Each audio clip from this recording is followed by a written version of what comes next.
കൂട്ടുകാരെ, ഇന്നത്തെ വീഡിയോ എന്ന് പറയുന്ന ഒരു വെറൈറ്റിയാണ്. അതായത് പച്ചക്കറികളെ കുറിച്ചാണ് കേട്ടോ ഇന്നത്തെ വീഡിയോ.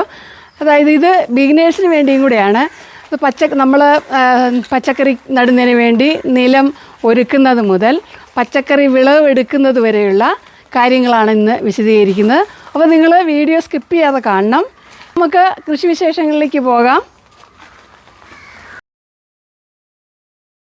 ഇപ്പോൾ നോക്കിയത് ഈ വഴുതനയാണെങ്കിലും അതുപോലെ തന്നെ ഈ വഴുതന, പിന്നെ മുളകിൻ്റെ ചെടി, വെണ്ട, തക്കാളിയൊക്കെ നല്ല ഉഷാറായിട്ടാണ് നിൽക്കുന്നത് കേട്ടോ. ഒരു കേടൊന്നുമില്ല. അപ്പോൾ ഇത് വേണ്ടി നമ്മൾ എന്തൊക്കെയാണ് ചെയ്യുന്നതെന്ന് കൂടെയാണ് ഇന്ന് നമ്മൾ പറയുന്നത്. മെയിനായിട്ട് ഞാൻ ഇവിടെ പച്ചക്കറി നടുന്നത് ഇവിടെയാണ്. അതായത് ഇവിടെ നല്ല സൂര്യപ്രകാശമുണ്ട്.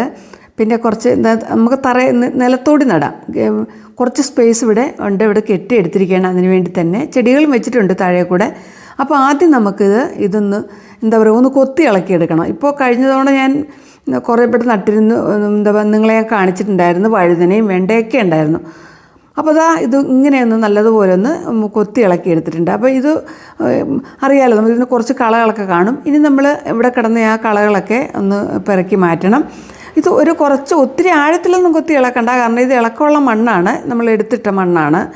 ഒത്തിരി തറഞ്ഞാണെങ്കിൽ നല്ല ഇച്ചിരി ആഴത്തിൽ താഴ്ത്തണം. അപ്പോൾ നല്ലപോലെ കൊത്തി ഇളക്കിയ ശേഷം ഇനി നമുക്ക് എന്താ ചെയ്യേണ്ടതെന്ന് വെച്ചാൽ അതിനകത്ത് എന്താ പറയുക, ഈ മഴയെല്ലാം കഴിഞ്ഞിട്ട് നല്ല പുളിപ്പായി കിടക്കുവാണല്ലോ. അപ്പോൾ അമ്ലത കൂടുതലാണ്.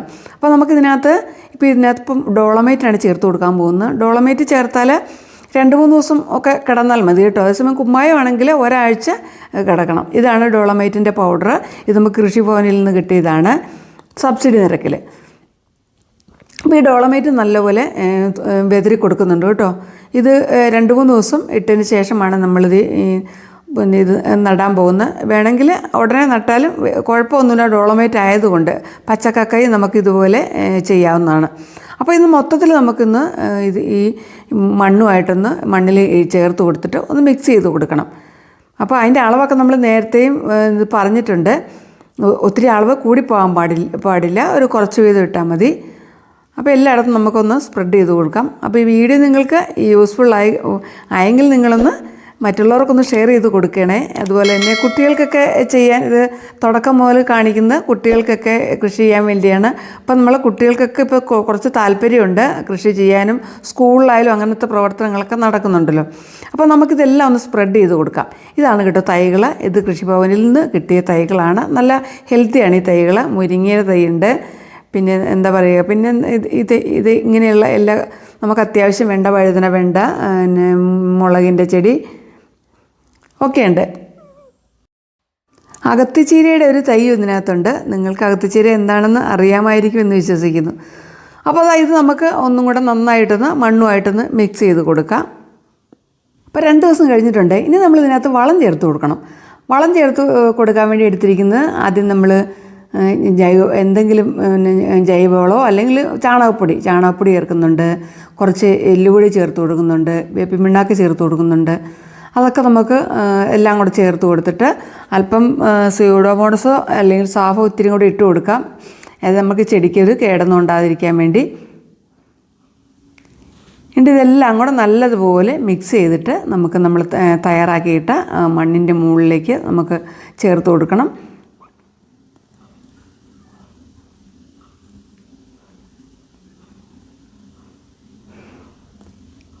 ഇതും എന്താ പറയുക, മേടിച്ച വളം ഇവിടെ ഇരുന്നതാണ് കേട്ടോ. അതും കൂടെ നമ്മൾ അതിൻ്റെ കൂടെ ചേർത്ത് കൊടുക്കുകയാണ്. ഇത് ബോൺ മീലാണ്. അപ്പോൾ ഇനി നന്നായിട്ടത് മിക്സ് ചെയ്ത് കൊടുക്കാം.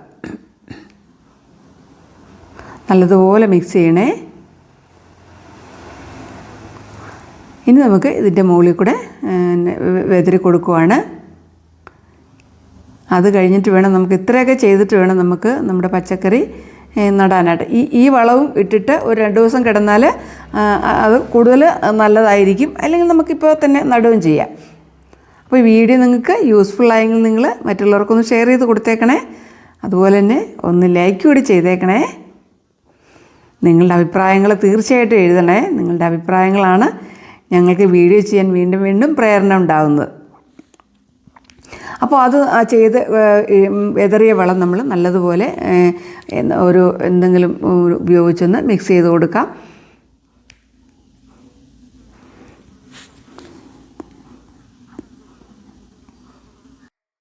ഇപ്പം നമ്മുടെ കൊച്ചുകുട്ടികളൊക്കെ അല്ലെങ്കിൽ യുവതലമുറയൊക്കെ കുറച്ചുകൂടി കൃഷിയിലൊക്കെ താല്പര്യം കാണിക്കുന്നുണ്ട്. സ്കൂളിലും അങ്ങനത്തെ ട്രെയിനിങ് കിട്ടുന്നുണ്ട്. അപ്പോൾ ഇതാണ് നമ്മുടെ തൈകൾ. നല്ല ഹെൽത്തിയായ തൈകളാണ്, കൃഷിഭവനിൽ നിന്ന് കിട്ടിയത് തന്നെയാണിത്. അപ്പോൾ നമുക്കിത് ഓരോന്ന് ഈ നമ്മൾ ചെറിയ കുഴി തോണ്ടിയിട്ട് വെച്ച് കൊടുക്കാം. ആദ്യം നമ്മളൊരു വഴുതനയാണ് വയ്ക്കുന്നത്. വഴുതനയുടെ തൈ ചെറിയ തൈയാണ്, നമുക്കറിയാമല്ലോ. ഇത് നടുന്നതൊക്കെ നമുക്കറിയാം, ഒത്തിരി ആഴത്തിൽ പോകരുത്. അപ്പോൾ നമ്മൾ എല്ലാ തൈകളും ഞാൻ ഇവിടെ നടുന്നത് ഒന്നിടവിട്ടാണ് കേട്ടോ. വഴുതന വെച്ചു, പിന്നെ ഒരു മുളകിൻ്റെ തൈ, ചീനിത്തൈ എന്നൊക്കെ പറയും, വെച്ചു. പിന്നെ നമ്മൾ ഒരു വെണ്ടത്തൈ നടുന്നുണ്ട്, പിന്നെ തക്കാളി തൈ നടുന്നുണ്ട്. ഇനി നമുക്കിതെല്ലാം ഒന്ന് നനച്ചു കൊടുക്കണം. അറിയാമല്ലോ, നമ്മൾ പൂവാളി ഉപയോഗിച്ച് അതിൻ്റെ നമുക്ക് ഇത് അധികം ഒന്നും ഫോഴ്സ് ഇല്ലാതെ വേണം നനയ്ക്കാനായിട്ട്. ചെടി ചാഞ്ഞു പോകാത്ത രീതിയിൽ നന്നായിട്ട് എല്ലാ പച്ചക്കറി ചെടികളും നനച്ചു കൊടുക്കാം. അപ്പോൾ അതെല്ലാം നനച്ച് കൊടുത്തിട്ടുണ്ട്. ഇപ്പോൾ പിന്നെ കുറച്ച് മഴയുള്ളതുകൊണ്ട് നമുക്ക് ഒത്തിരി ചൂടലിൻ്റെ ആവശ്യമൊന്നുമില്ല. അല്ലെങ്കിൽ വാടിപ്പോകാതെ നമ്മൾ എന്തെങ്കിലും ഓലയോ വല്ലതും വെച്ച് ചൂട് കൊടുക്കേണ്ട ആവശ്യം കൂടെ ഉണ്ട്. ഇനി ഗ്രോ ബാഗിൽ നിറയ്ക്കാനുള്ള പോട്ടി മിക്സ് തയ്യാറാക്കാൻ പോവാണേ. നമുക്കറിയാമല്ലോ, അതുപോലെ തന്നെ മണ്ണെടുത്തിട്ടുണ്ട്. മണ്ണിൻ്റെ മുകളിൽ അല്പം പിന്നെ ഇത് എന്താ പറയുക, നമ്മുടെ കക്കാപ്പൊടി ചേർത്ത് കൊടുക്കുന്നുണ്ട്. അത് നല്ലതുപോലെ മിക്സ് ചെയ്യണം. മിക്സ് ചെയ്തിട്ട് ഇത് ഒരു 2-3 ദിവസം വെച്ചിട്ട് ചെയ്യുവാണ് നല്ലത്. 2-3 ദിവസം കഴിഞ്ഞ ശേഷം നമ്മൾ വളം ചേർത്ത് കൊടുക്കുന്നതാണ് കൂടുതൽ നല്ലത്. അപ്പോൾ ഇത് നമ്മുടെ വളത്തിൻ്റെ മിക്സാണ് കേട്ടോ. അതിനകത്ത് എല്ലാം ചേർത്തിട്ടുണ്ട്. ചാണകപ്പൊടിയുണ്ട്, എല്ലുപൊടിയൊക്കെ കുറച്ച് ചേർക്കാവുള്ളൂ. വേപ്പിൻ പിണ്ണാക്കും കുറച്ച് ചേർക്കാവുള്ളൂ. അപ്പോൾ നമ്മുടെ മുരിങ്ങ നടാനായിട്ട് കേട്ടോ, ഈ വലിയൊരു പോട്ടിനകത്താണ് നടാൻ പോകുന്നത്. ഇത് നമുക്കറിയാമല്ലോ, ആസിഡ് വരുന്ന പാത്രമാണ്. അത് കട്ട് ചെയ്ത് നേരത്തെ നമ്മൾ ഇതിൽ വേറെ തൈ നട്ടിരുന്നതാണ്. അപ്പോൾ അതിൻ്റെ കൂടെ നമ്മൾ ഈ പോട്ടി മിക്സും കൂടെ ഇട്ട് കൊടുത്തിട്ട് നമുക്ക് മുരിങ്ങത്തൈയോ അതുപോലെ അകത്തിച്ചേരിയോ ഒക്കെ നട്ടു കൊടുക്കാം. മുരിങ്ങയുടെ തൈ ആണ് നമ്മൾ നടാൻ പോകുന്നത്. നമുക്കറിയാമല്ലോ, ഇത് നല്ലതുപോലെ കായ്ക്കുന്ന മുരിങ്ങയാണ്, ഹൈബ്രിഡാണ്.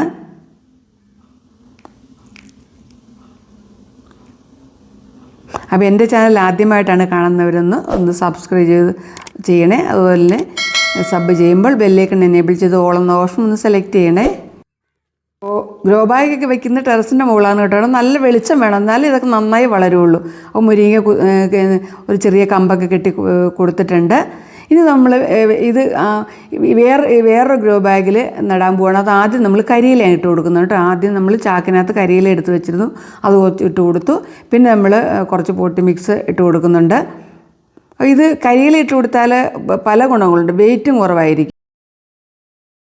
അപ്പോൾ 2 ആഴ്ച കഴിഞ്ഞപ്പോൾ നോക്കിയാൽ നമ്മുടെ പച്ചക്കറികളൊക്കെ എങ്ങനെയായി കണ്ട. ഇവിടെ നമ്മുടെ അകത്തിച്ചീരയിൽ പുഴു ഇരിപ്പുണ്ട് കേട്ടോ. അത് കണ്ടാൽ നമുക്ക് തിരിച്ചറിയാൻ പോലും പറ്റില്ല. അതിൻ്റെ ഇലയും ആ പുഴുവൊക്കെ ഏതാണ്ട് ഒരേപോലെയാണ് ഇരിക്കുന്നത് കേട്ടോ. ഇങ്ങനെ ഒരു ദിവസം കൊണ്ട് തന്നെ ഇതിൻ്റെ ഇല മുഴുവൻ തിന്ന് തീർക്കും. അപ്പോൾ നമ്മൾ ഇങ്ങനെയുള്ളവരെ കണ്ടാൽ പിടിച്ച് മാറ്റി അത് കൊന്നു കളയണം, അല്ലെങ്കിൽ നമ്മുടെ ചെടി മുഴുവനും തിന്ന് നശിപ്പിക്കുന്നതായിരിക്കും കേട്ടോ. അപ്പോൾ അതാ ഞാൻ പെറുക്കിയിട്ടിരിക്കുന്ന പുഴുക്കളെ ഒന്ന് കാണിച്ചു തരാം കേട്ടോ. ഇന്ന് കയറി കണ്ടില്ലെങ്കിൽ മൊത്തം നശിപ്പിച്ചേൻ ഉണ്ടോ. എന്ത് ഭംഗിയാന്ന് നോക്കി ഇവരെ കാണാൻ. പക്ഷെ പറഞ്ഞിട്ട് കാര്യമില്ല, ഇവരെയൊക്കെ നമ്മൾ നശിപ്പിച്ചേ പറ്റുള്ളൂ.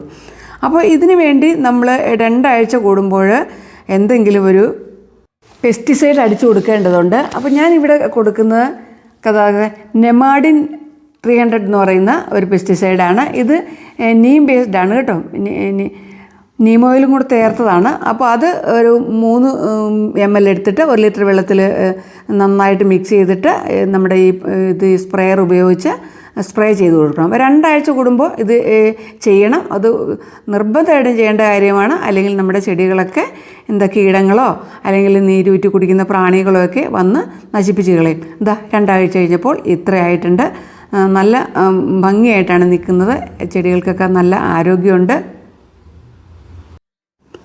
അപ്പോൾ എങ്ങനെയാണിത് സ്പ്രേ ചെയ്ത് കൊടുക്കേണ്ടതെന്ന് കൂടെ പറയാം. നമ്മൾ സ്പ്രേ ചെയ്യുമ്പോൾ സാധാരണ നമ്മൾ ഇലയുടെ മുകളിലും കടിച്ചു പോവുള്ളൂ. അതുപോരാ, നിർബന്ധമായിട്ടും ഇലയുടെ അടിയിലൊക്കെ വീഴുന്ന രീതിയിൽ വേണം. വലിയ ഇലയാണെങ്കിൽ നമ്മളിങ്ങനെ പൊക്കി പിടിച്ചിട്ട് ഒക്കെ വേണം ഇങ്ങനെ ഒഴിച്ചു കൊടുക്കാനായിട്ട്. നിർബന്ധമായിട്ടും ഇലയുടെ അടിയിലും കൂടെ കൊള്ളുന്ന രീതിയിൽ വേണം നമ്മൾ. പിന്നെ നമ്മൾ മാസ്ക് ഉപയോഗിക്കുന്നത് നല്ലതായിരിക്കും കേട്ടോ. കാര്യം ഇത് ഓർഗാനിക് ആണെങ്കിലും നമ്മൾ മാസ്കും കൂടെ ഉപയോഗിച്ച് ചെയ്യുന്നതായിരിക്കും എപ്പോഴും നമ്മൾ സേഫായിരിക്കുന്നത്. അപ്പോൾ ഇതുപോലെ 2 ആഴ്ച കൂടുമ്പോൾ ചെയ്ത് കൊടുക്കുക. പിന്നെ ഇത് മാത്രമല്ല, നമ്മൾ ഇടയ്ക്കിടയ്ക്ക് നമ്മൾ വളവും കൂടി ചെയ്ത് കൊടുക്കണം. 15 ദിവസം കൂടുമ്പോൾ ഏതെങ്കിലും ഒക്കെ വളം ഇലകളിൽ സ്പ്രേ ചെയ്ത് കൊടുക്കാം. പച്ചക്കറികളുടെ ചെറുപ്രായത്തിൽ എപ്പോഴും നമ്മൾ ലിക്വിഡായിട്ടുള്ള ഫെർട്ടിലൈസർ കൊടുക്കുന്നതായിരിക്കും കേട്ടോ നല്ലത്. ഫിഷ് അമിനോ ആസിഡ് കൊടുക്കാം. പച്ചച്ചാണകം നന്നായി ഡൈല്യൂട്ട് ചെയ്തിട്ട് അതിൻ്റെ ചുവട്ടിൽ ഒഴിച്ചു കൊടുക്കാം, സ്പ്രേ ചെയ്ത് കൊടുക്കാം. വീട്ടിൽ ജൈവ സ്ലറി ഉണ്ടെങ്കിൽ അത് നേർപ്പിച്ച് കൊടുക്കാം.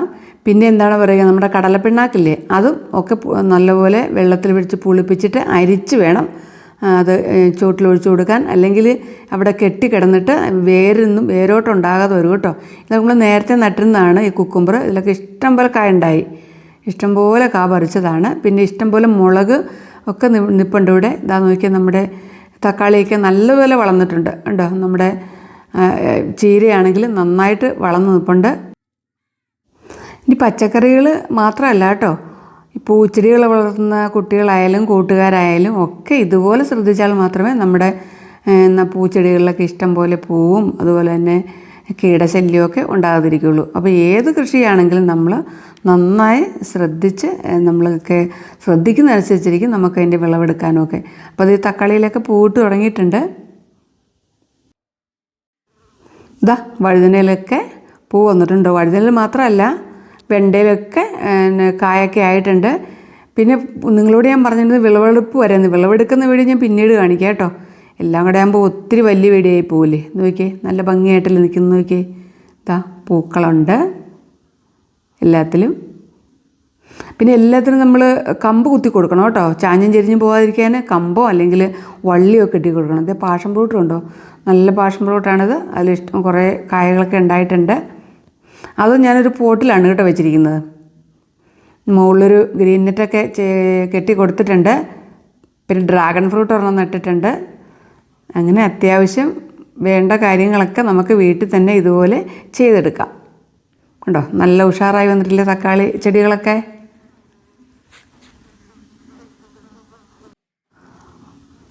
അതിനിടയിൽ ഒരു ശംഖുപുഷ്പം കയറി വളർന്നിട്ടുണ്ട് കേട്ടോ. അതെനിക്ക് കളയാൻ തോന്നുന്നില്ല, നല്ല ഭംഗിയല്ലേ കാണാൻ. കാരണം വലിയ ഔഷധ ഗുണങ്ങളുള്ള ഒരു ചെടി കൂടിയാണല്ലോ ഈ ശംഖുപുഷ്പം എന്ന് പറയുന്നത്.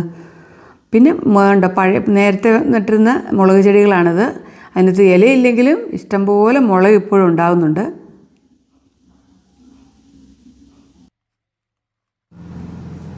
പിന്നെ എപ്പോഴും നമ്മൾ ചാഞ്ഞു പോകുന്നതിന് മുമ്പ് തന്നെ കമ്പ് കെട്ടേണ്ടത്. ചാഞ്ഞു പോയ ശേഷമാണ് കേട്ടോ കെട്ടിയത്. അതുകൊണ്ട് ഇത്തിരി വളവുണ്ട്. ഇതിനകത്തൊക്കെ പൂവുണ്ടായിട്ടുണ്ട് കേട്ടോ. വെണ്ടയൊക്കെ ഇലയൊക്കെ വീശി നല്ല വലിയ ഇലയൊക്കെ ആയിട്ടുണ്ട്.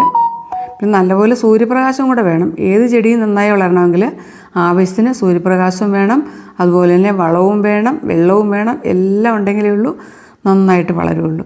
പിന്നെ നമ്മൾ ഇടയ്ക്കിടയ്ക്ക് വളം കൊടുക്കണമെന്ന് ഞാൻ പറഞ്ഞില്ലേ. ഇത് കണ്ടോ, ഫിഷ് അമിനോ ആസിഡാണ്. ഇതെന്താണ്, ചെടിയുടെ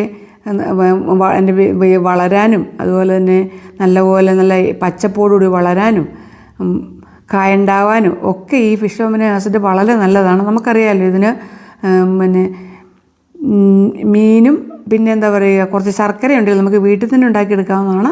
ഇത് കൃഷിഭവനിൽ നിന്ന് കിട്ടിയതാണ് കേട്ടോ.